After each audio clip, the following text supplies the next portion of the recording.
หลายบ้านเฮาไหลลืมข้าวหลงสาวละเมื่อฝันว่าเฮานั้นแนบเล่าอยู่บ้านนาฝนหินย้อยลงใส่หลังคา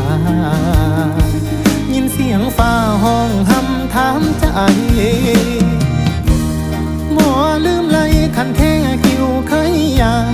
กล้าแข็งกลางน้ำห้องก่อนขี้ไทยโลกกล้าบ้างกล้าอ่อนก่อนฝนสิไหลไปขูดห้องเป็นน้ำยามใส่ยามแล้งไกลสิคำกบเขียดน้ำห้องดังยุกลางพงคันเม็ดคงนั้นจ้องป่าคอใหญ่มาจำปนกินแย่งแสบลาย